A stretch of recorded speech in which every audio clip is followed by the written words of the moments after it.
எல்லாருக்கும் வணக்கங்க. உங்க எல்லாரையும் ட்ரிபிள் சிக்ஸ் மந்த்ரா யூடியூப் சேனலுக்கு வரவேற்கிறதுல ரொம்ப சந்தோஷம். இந்த வீடியோ பதிவில் நாம் பார்க்க போகிறது வசியத்தை பற்றிங்க. பொதுவாக மாந்திரீகம் அப்படின்னு சொன்னாலே அதில் முக்கியமாக சொல்லப்படுவது வசியம்தான். இந்த வசியம் பார்த்தீங்கன்னா பல வகையில் செய்கிறாங்க. இப்படி செய்யக்கூடிய வசியங்கள் யாராருக்கு செய்யணும், யாராருக்கு செய்யக்கூடாது அப்படின்னுட்டு சாஸ்திர ரீதியில் சொல்லப்பட்டிருக்கு.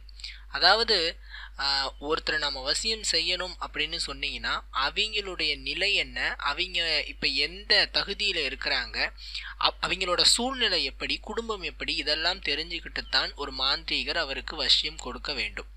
மாற்றி தவறுதலாக கொடுத்து விட்டால் அந்த பாவம் உங்களை வந்து சேரும். பொதுவாக ஒரு மாந்திரீகத்தில் செய்யக்கூடிய தவறுகள் சந்ததிக்கும் தொடர்ந்து கொண்டே இருக்கும். ஸோ ரொம்ப பார்த்து தான் வசியம் செய்யணும். வசியம் செய்யவே கூடாது. அதுதான் ஓப்பனாக சொல்ல போனால் ஒன்று. மனம் விட்டு பேசினா தீராத பிரச்சனை ஒன்றுமே இல்லை. ஸோ வசியம் என்பது கூடாத ஒன்று. இருப்பினும் சாஸ்திரங்கள் கூறக்கூடியது யாராருக்கு வசியம் வைக்கக்கூடாது என்பதை பற்றி. முதல்ல சொல்வது என்ன அப்படின்னு பார்த்தீங்கன்னா, திருமணமாகி கணவனுடன் இருக்கக்கூடிய ஒரு பெண்ணை வசியம் செய்யக்கூடாது.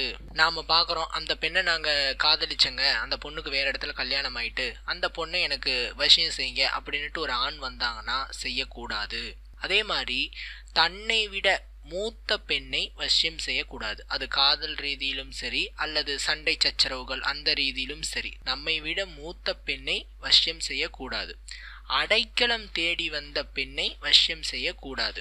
நமக்கு அறிமுகம் இல்லாத ஒரு பெண்ணை வசியம் செய்யக்கூடாது. இது பார்த்தீங்கன்னா பெண்களுக்கு. இதே மாதிரி ஆண்களை வசியம் செய்வதற்கும் சில சாஸ்திர ரீதியில நிபந்தனைகள் சொல்றாங்க. என்ன அப்படின்னா, திருமணமான ஒரு ஆணை வசியம் செய்யக்கூடாது. குருஸ்தானத்தில் இருக்கக்கூடிய ஒரு ஆணை வசியம் செய்யக்கூடாது.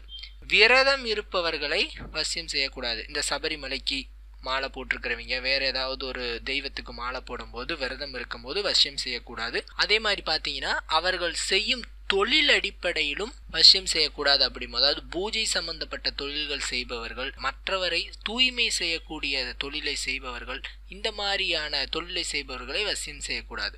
அதே மாதிரி கோவிலில் பூஜை செய்பவர்கள், அடுத்தவருக்கு உதவக்கூடியவர்கள், ஊரில் இருக்கக்கூடிய புண்ணியவான்கள், இவர்களையும் வசியம் செய்யக்கூடாது. இவர்களை செய்தால் வசியம் பலிக்காதா அப்படின்னு கேட்டீங்கன்னா பலிக்கும். ஆனால் பெரும் பாவம் வசியம் செய்தவரை வந்து சேரும். இந்த பதிவு உங்களுக்கு பயனுள்ளதா இருந்திருக்குன்னு நினைக்கிறோம். நன்றி, வணக்கம்.